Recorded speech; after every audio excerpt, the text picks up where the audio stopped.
I'm Miss Carolyn from Boys and Girls Club of Foster Elementary. I will be reading A Bad Case of Stripes by David Shannon with permission from Scholastic. I hope you enjoy it. A Bad Case of Stripes by David Shannon. Camilla Cream loved lima beans, but she never ate them. All of her friends hated lima beans, and she wanted to fit in. Camilla was always worried about what other people thought of her. Today, she was fretting even more than usual. It was the first day of school, and she couldn't decide what to wear. There were so many people to impress. She tried on 42 outfits, but none seemed quite right. She put on a pretty red dress and looked in the mirror. Then she screamed. Her mother ran into the room, and she screamed too. "Oh my heavens," she cried. "You're completely covered with stripes." This was certainly true. Camilla was striped from head to toe. She looked like a rainbow. Mrs. Cream felt Camilla's forehead. "Do you feel all right?" she asked. "I feel fine," Camilla answered. "But just look at me." "You get back in bed this instant," her mother ordered. "You're not going to school today." Camilla was relieved. She didn't want to miss the first day of school, but she was afraid of what the other kids would say. And she had no idea what to wear with those crazy stripes. That afternoon, Dr. Bumble came to examine Camilla. "Most extraordinary," he exclaimed. "I've never seen anything like it. Are you having any coughing, sneezing, runny nose, aches, pains, chills, hot flashes, dizziness, drowsiness, shortness of breath, or uncontrollable twitching?" "No," Camilla told him. "I feel fine." "Well then," Dr. Bumble said, turning to Mrs. Cream, "I don't see any reason why she shouldn't go to school tomorrow. Here's some ointment that should help clear up those stripes in a few days. If it doesn't, you know where to reach me." And off he went. The next day was a disaster. Everyone at school laughed at Camilla. They called her Camilla Crayon and Night of the Living Lollipop. She tried her best to act as if everything was normal, but when the class said the Pledge of Allegiance, her stripes turned red, white, and blue, and she broke out in stars. The other kids thought that this was great. One yelled, "Let's see some purple polka dots!" Sure enough, Camilla turned all purple polka dotty. Someone else shouted, "Checkerboard!" and a pattern of squares covered her skin. Soon, everyone was calling out different shapes and colors, and poor Camilla was changing faster than you can change the channels on a TV. That night, Mr. Harms, the school principal, called. "I'm sorry, Mrs. Cream," he said. "I'm going to have to ask you to keep Camilla home from school. She's just too much of a distraction, and I've been getting calls from the other parents. They're afraid those stripes might be contagious." Camilla was so embarrassed. She couldn't believe that 2 days ago everyone liked her. Now, nobody wanted to be in the same room with her. Her father tried to make her feel better. "Is there anything I can get you, sweetheart?" he asked. "No, thank you," sighed Camilla. What she really wanted was a nice plate of lima beans, but she had been laughed at enough for one day. Well, yes, I see," Dr. Bumble mumbled when Mr. Cream phoned the next day. "I think I'd better bring in the specialist. We'll be right over." About an hour later, Dr. Bumble arrived with 4 people in long white coats. He introduced them to the Creams. "This is Dr. Grop, Dr. Sponge, Dr. Cricket, and Dr. Young." Then the specialist went to work on Camilla. They squeezed and jabbed, tapped and tested. It was very uncomfortable. "Well, it's not the mumps," concluded Dr. Grop. "Or the measles," said Dr. Sponge.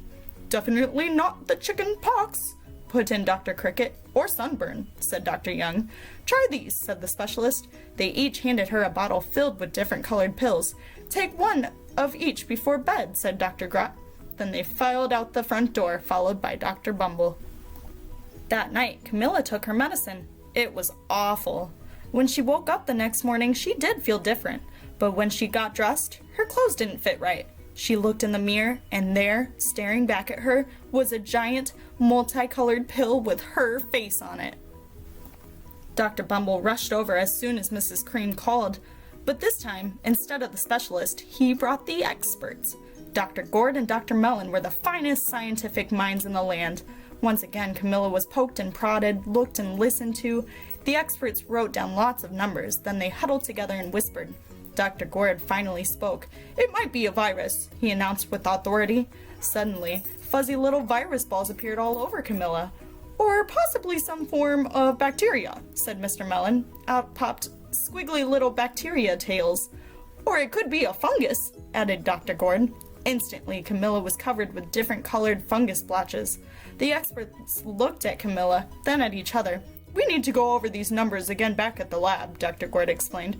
"We'll call you when we know something." But the experts didn't have a clue, much less a cure.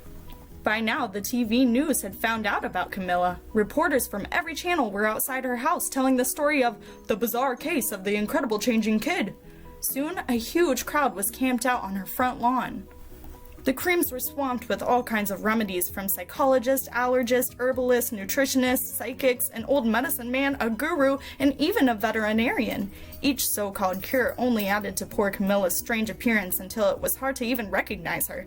She sprouted roots and berries and crystals and feathers and a long furry tail, but nothing worked. One day, a woman who called herself an environmental therapist claimed she could cure Camilla. "Close your eyes," she said. "Breathe deeply and become one with your room."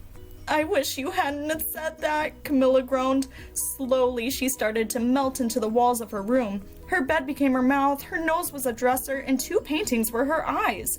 The therapist screamed and ran from the house.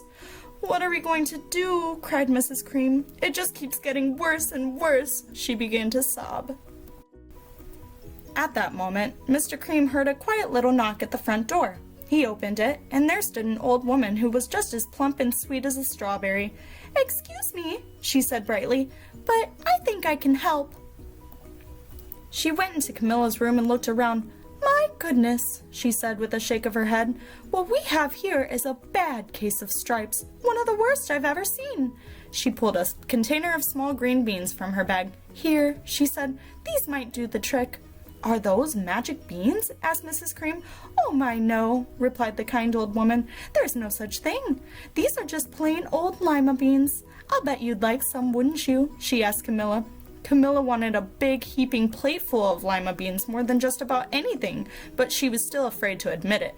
"Yuck," she said. "No one likes lima beans, especially me." "Oh dear," the old woman said sadly. "I guess I was wrong about you." She put the beans back in her bag and started toward the door.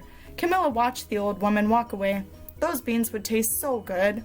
And being laughed at for eating them was nothing compared to what she'd been through. She finally couldn't stand it. "Wait," she cried. "The truth is, I really love lima beans." "I thought so," the old woman said with a smile.